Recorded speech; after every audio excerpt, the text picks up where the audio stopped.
let's talk about business writing. Now, this isn't just about grammar or spelling.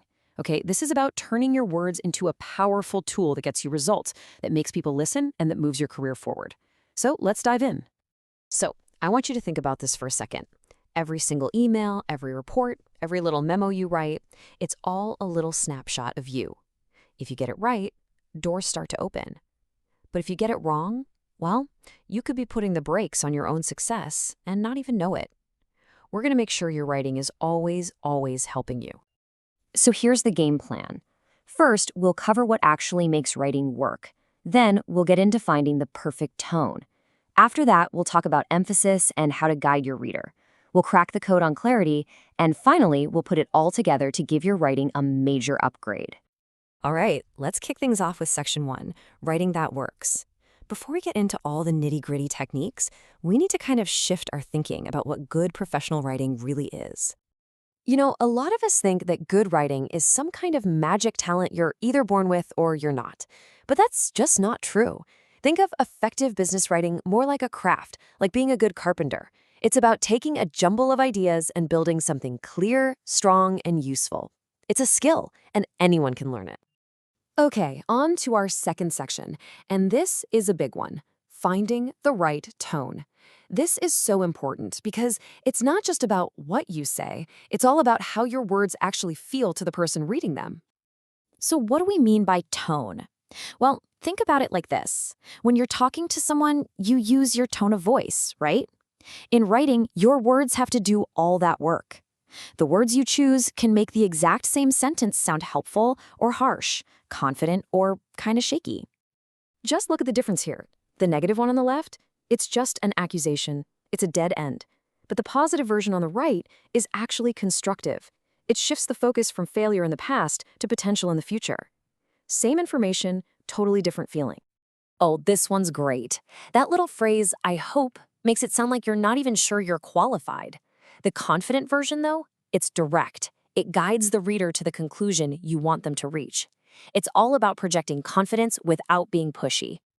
And you know, there's a really fine line between being confident and just sounding arrogant. The pompous tone is basically telling the reader what to think. But the humble one, it shows you're committed. It's about promising to do the work, not just demanding praise.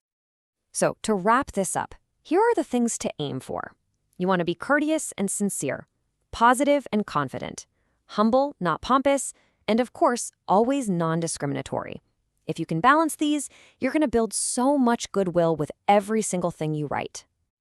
Okay, on to section 3. Once you've nailed the tone, the next level up is controlling the message. And that's where emphasis comes in. It's how you make your reader look at exactly what you want them to look at. I love this quote because it just hits the nail on the head. Writing isn't just about putting words on a page. It's about composing something. You know, like how an artist uses light and color to draw your eye, a writer uses emphasis to make certain ideas shine. And the good news is you have a whole toolbox to do this. You can put important stuff at the very beginning or end of a sentence. You can use the active voice. You can repeat keywords. You can use numbers, or you can just use simple visuals like bolding. Let's look at a couple of these. The active voice. This one is a real game changer. See how the passive sentence is kind of weak and roundabout? It focuses on the presentation. But the active voice is direct. It's energetic. It puts the spotlight right on the person who did the thing, John. Always go for active voice when you can. Now, this is subtle, but it is so powerful. The me attitude is all about what we're doing. Our bank will be open, but the you attitude flips the script and focuses on how the reader benefits. It answers that little question in their head, so what? What's in it for me? This one little shift makes your writing instantly more persuasive. And hey, never, ever underestimate the power of making a word bold or putting it in all caps. In a big block of text, those little things are like a giant flashing sign telling your reader, hey, this part right here is important. Just don't overdo it or they lose their punch. All right, and that brings us to our final core section, the clarity equation. Honestly, this might be the most important one of all, because you can have the perfect tone and amazing emphasis, but if people don't understand what you're trying to say, then what was the point? You've got to remember this. Your goal isn't to sound like the smartest person in the room by using big, fancy words. Your goal is to be understood, clearly, the first time. Clarity always, always beats complexity. And luckily for us, there's a way to measure it. Okay, I know the fog index sounds super technical and intimidating, right? But stick with me here, because the idea behind it is actually pretty simple. It just gives you a number that tells you how many years of school someone needs to have to easily read your text. It's a great way to check if your writing is crystal clear or a little foggy. So here's how it works, basically.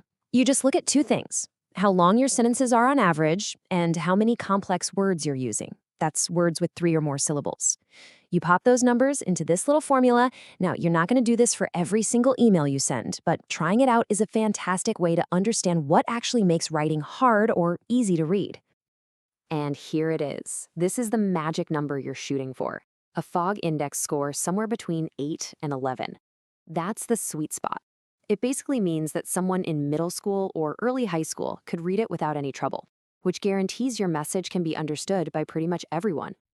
Okay, let's bring it all home. It's time to put all these pieces together and talk about how your writing is officially upgraded.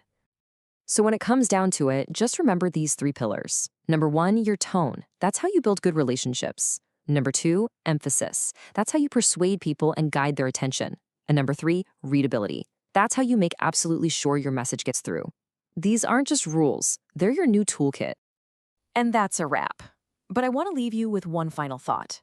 Knowing this stuff is great, but it's only powerful if you actually use it. So my question to you is this: the very next time you sit down to write an email, which one of these principles, tone, emphasis, or readability, are you going to consciously put into practice? Think about it. Thanks for watching.